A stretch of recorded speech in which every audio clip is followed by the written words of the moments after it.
Hello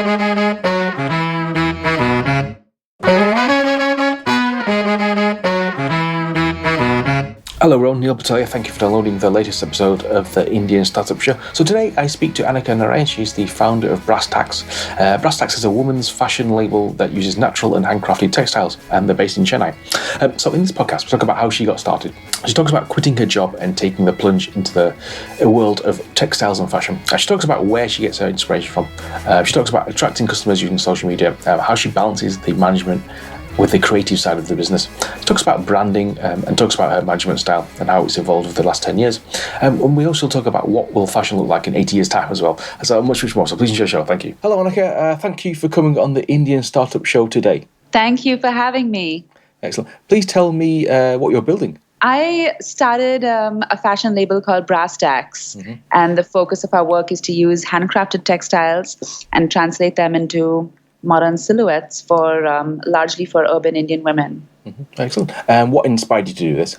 I studied economics in the States. I went to a liberal arts college, and after that I started working at an economic analysis firm in New York, and it was my first job, first salary after being a student and dressing in grungy clothes. And I was living in New York City where everybody's dressed to the nines at 8 a.m. So I wanted to go shopping, and I found that I was drawn towards tailored, structured silhouettes, but I missed the fabrics from home. And I actually grew up surrounded by handcrafted textiles because my mom started a sari retail business when she was pregnant with me. So I've grown up surrounded by handwoven textiles and block printed textiles, and I didn't realize women like me who were looking for those clothes. And so I searched for them in New York. I searched for them in Chennai when I would go home to visit my parents. I never found them, and so I said, "Hey, let's start this." Excellent. And how's it going so far? Can you share some stats in terms of orders and how many customers you have? We have around 4,000 customers in Chennai and a little over 2,000 in Bangalore. Excellent. And like a little under 1,000 customers in other parts of the country or the rest of the world. The response has been fantastic. There was a void in the market. I started Brass Tacks at a time, actually 10 years ago, at a time when there were either high-end designers working with a lot of bling, or at the lower end of the market, there was a lot of mass-produced fashion that wasn't very imaginative. And there's a huge void in the market of stuff that was priced somewhere in between, offering really great quality stuff that wasn't bling and stuff that fits into women's everyday lives. So you've been doing it for 10 years. I mean, when did you realize that, it was going to work out for you? Was there a particular time? I've been through several phases of wanting to quit and thinking that I'm the luckiest person in the world because I get to do this job that I love. So it really ranges depending on how well things are going or how badly things are going. If it's any consolation, I talk to other entrepreneurs and they tell me the same thing. I started without any background in textiles, fashion, or business. And I kind of started on a lark thinking, well, this idea is never going to go away from my brain. I'm always going to have this what if hanging over my head unless I do it. And worst case scenario, it doesn't work. And then maybe I have a good story for business school. But I enjoyed the process so much. There was never any looking back. Excellent. And looking forward then, what would you say the company would look like in, say, 5 to 10 years' time? I always have a hard time with this question because I think it's such a left brain way of looking at things.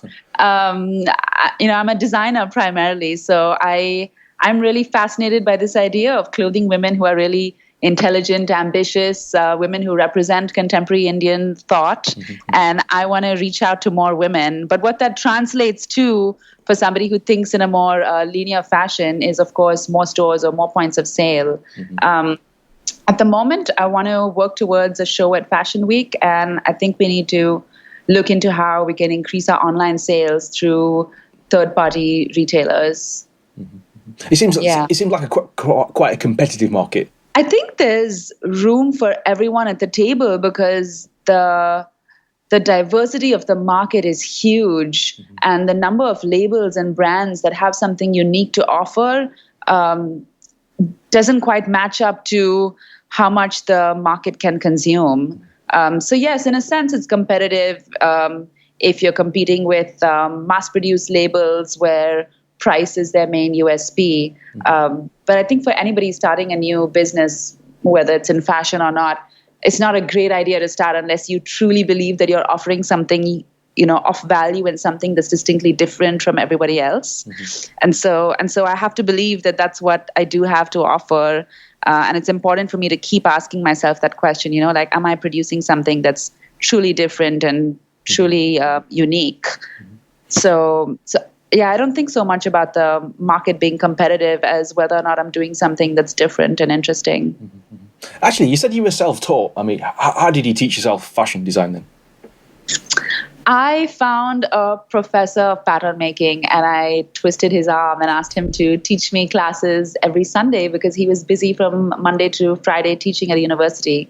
So he would give me a 4 or 5 hour lesson on a Sunday, and he'd give me enough homework to last me through the week, and then we'd meet again the following Sunday.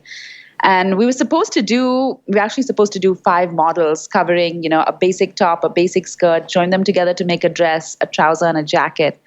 But by the time we got to the dress, I opened my store. And then life became so busy afterwards that I never got a chance to learn how to make a trouser and a jacket through formal education. So I just had to teach myself on the job. We created a size chart that works really well for curvy Indian women. And so I couldn't just buy any old trouser and jacket from another brand and copy it because the measurements just wouldn't work.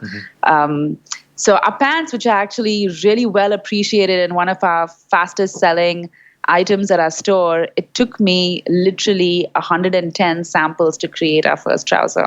It probably would have taken a regular fashion designer way fewer samples, but because I didn't have that formal training, it was trial and error, learning on the job. Actually, what does your mum think of this? Because didn't you say she was she had her own store or something?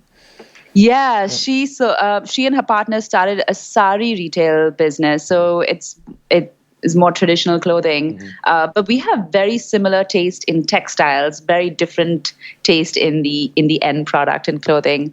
But my parents are extremely supportive of the work that I do, and I get a lot of free help from them all the time.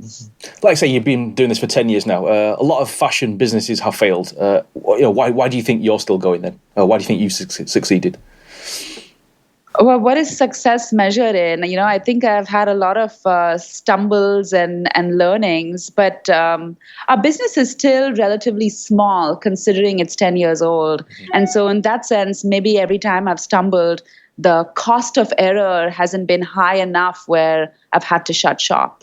And I think now, in the last couple of years, for the first time, are we focusing on building a really strong team so that we can actually focus more on growth. Whereas initially, I had this idea to start a business, and then I sort of got bogged down by the daily grind of running a business, and didn't really set up a team in place. Maybe his lack of experience in age or work or whatever it is. But now is when we're starting to grow in a big way. And so I think the next 5 years are going to be pretty crucial for us to determine, how we go forward. How do you keep on top of trends then? I like to design clothes that are timeless. And so in a way, I don't pay too much attention to trends. Having said that, I think they just, infiltrate your consciousness by observing people, by reading fashion magazines, by going in and out of stores. But yes, by and large, I try not to focus too much on trends. I don't think of Brass Tacks as a very trend-driven label. Where does the Brass Tacks name come from? It comes from the expression "getting down to brass tacks." Okay. Do you use that expression? Yeah, okay. So I was talking with a few friends and my mom about a name, and we couldn't think of a name, and my mom kept offering these Sanskrit names that meant like texture or textiles. And I was like, no, those sound too wishy-washy. I just want something that sort of says this is it. Focusing on the foundation of a garment. I want to make stuff that's simple, well-made, everyday clothes. And she was like, okay, so you just want a name that gets down to brass tacks. And I was like, there's my name. Excellent. I mean, obviously, social media plays a big part in your business. Do you have like a clear strategy? You know, what works best for you? Is it like Twitter or Instagram or email, etc.? Initially, Facebook worked really well for us, and we continue to use Facebook, but Instagram works really well for us now.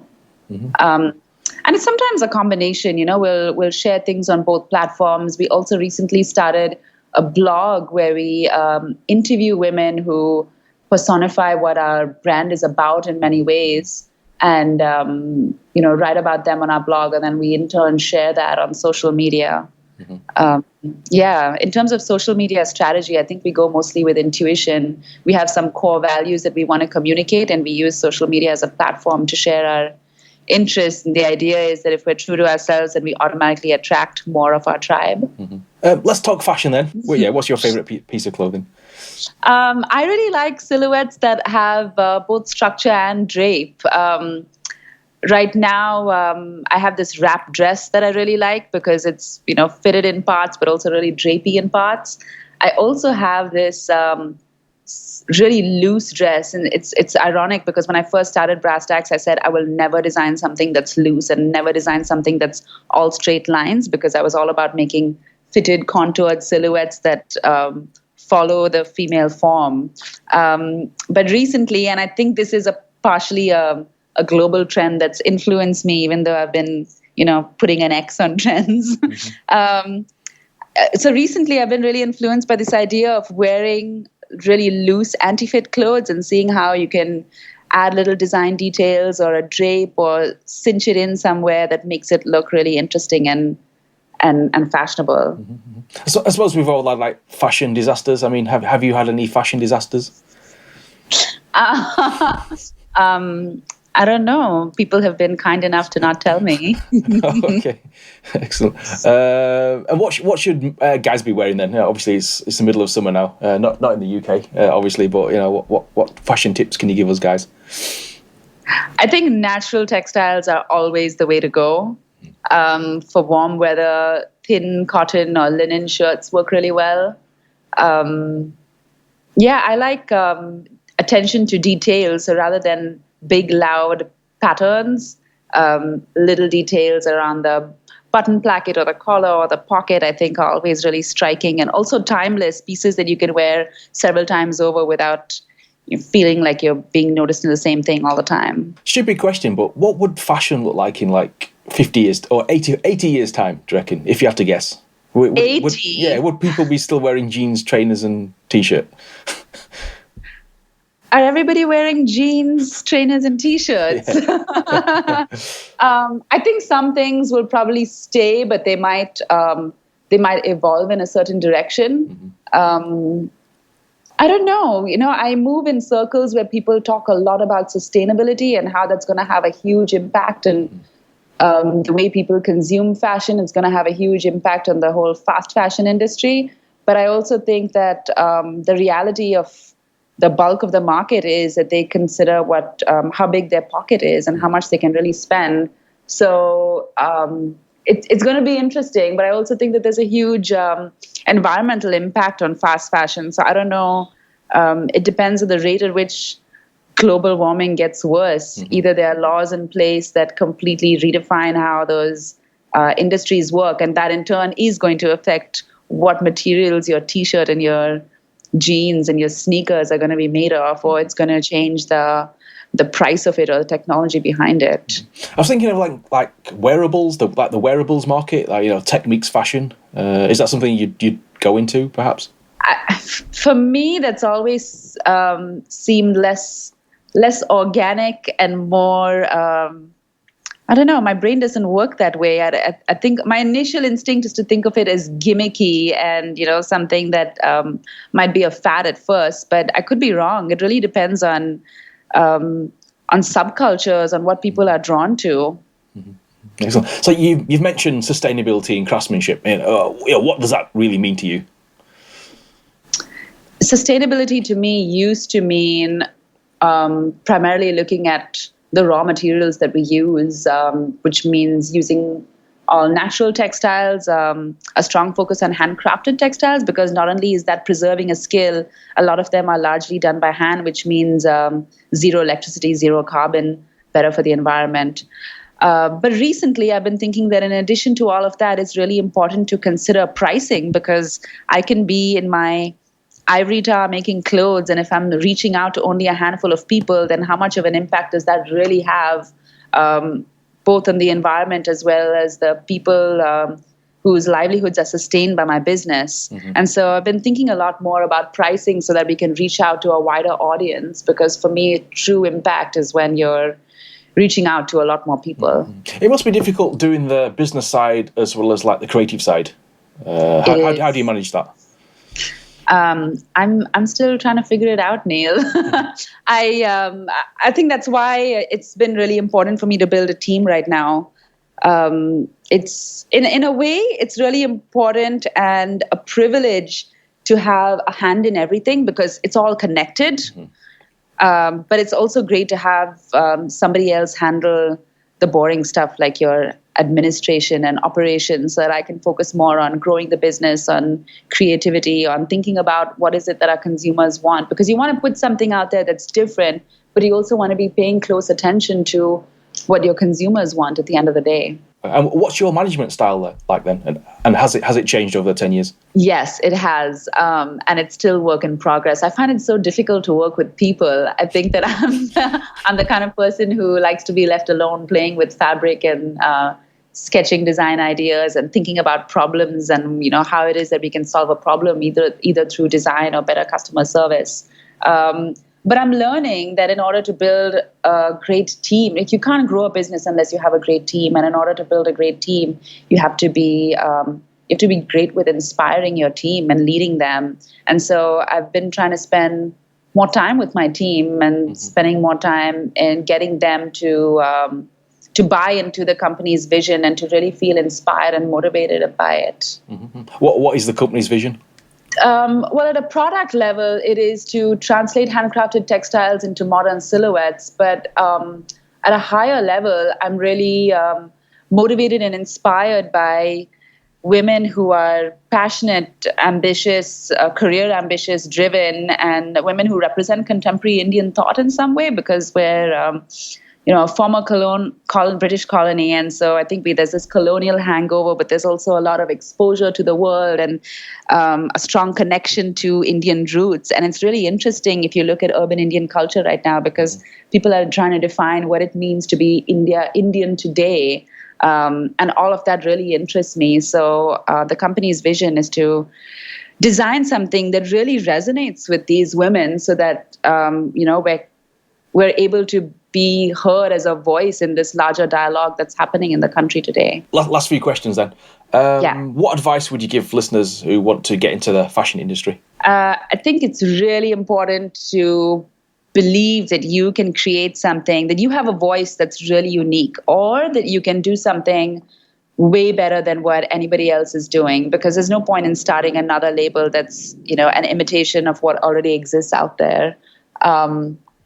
I think it's important to have a unique perspective and to keep asking yourself that question, to keep checking yourself at every step, saying, hey, is what I design still really unique? Is it still really different, or do I need to innovate some more? And all of this is easier said than done, because when you start a business, you quickly get into the nitty-gritty of, the daily operations, and it's hard to take that step back. But it's a constant dialogue between whoever's doing your R&D and whoever's staying in touch with the consumer. Actually, how have you gone about building a brand then? Have you actually come up with ideas you put on a paper and see how it goes, or has it just evolved naturally? Initially, I had ideas that I put down on paper, and then it evolved naturally. And then a few years ago, I did this really interesting exercise where I had to define my consumer right down to the detail of what music she listens to and what she eats. And it made me really think hard about who we design for and who we're interested in designing for, and are we really speaking the kind of language that resonates with that woman? And until a few years ago, I was very product focused. I would listen to customer feedback in terms of fit and colors. It was more sort of superficial incorporation of feedback. But when I did that exercise, it made me think a lot harder into who is it that is drawn towards our products. It made me realize that I need to spend a lot more time getting into the psyche or under the skin of our consumer and sort of understanding what she's really looking for. Because clothes aren't just something that you wear to cover yourself when you leave the house. It's also something that could make a statement about what you want to, how you want to be perceived, or maybe it adds to your confidence or allows you to go about your errands every day while still looking good. So that was a really interesting exercise for me to do, and I would recommend that anybody in any business does that. What do your customers eat then? A lot of healthy food. Oh, okay, that's good. Okay, excellent. Do you have any heroes or people you admire? It doesn't have to be a fashion person. Yeah, I was going to start with my parents because both of them were entrepreneurs. But I constantly meet people, mentors outside, outside my close group of friends and friends as well who are entrepreneurs. It's odd, but the city that I live in is a city that a lot of people flee from after college because it's not a city that attracts people for jobs in the same way that Mumbai, Delhi, or Bangalore do. But the people who stay back or the people who come back after studying away come back because they either join a family business or they start their own business. So by some sort of self-selection process, a lot of my social circle consists of people who run their own business. And so I'm constantly learning from friends as well. What advice would you give our listeners about running a business then, for a first-time founder? Aside from doing something that's really different, I would say it's very important. It can be very lonely running a business. People always say that it's hard work, but hard work to the average layman translates to give up your social life and work lots of hours, many hours. But in addition to that, I think it can be lonely if you're used to having a team of peers and colleagues. And so it's important to artificially recreate that or make time to find mentors and peers who can help you with your work outside of your work. What was the opinion of your friends and family when you told them that you were going to do a fashion business? Initially, they wanted me to, I have a bachelor's degree in economics. So initially they wanted me to get a master's degree and they said it's too soon.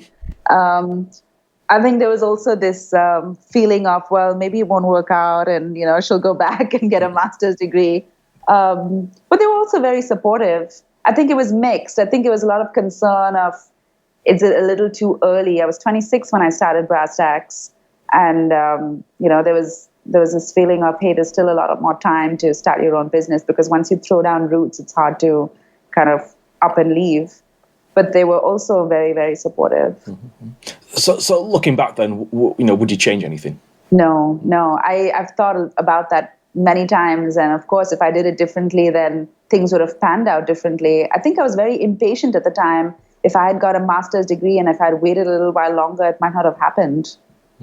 Excellent. So last question then, for people who want more information on you and Brass Tacks. They can look us up on our website. It's brasstacks.co.in or on social media. Excellent. Anaka, thank you very much for coming on the show today. Thank you very much, Neil. That was fun. Excellent.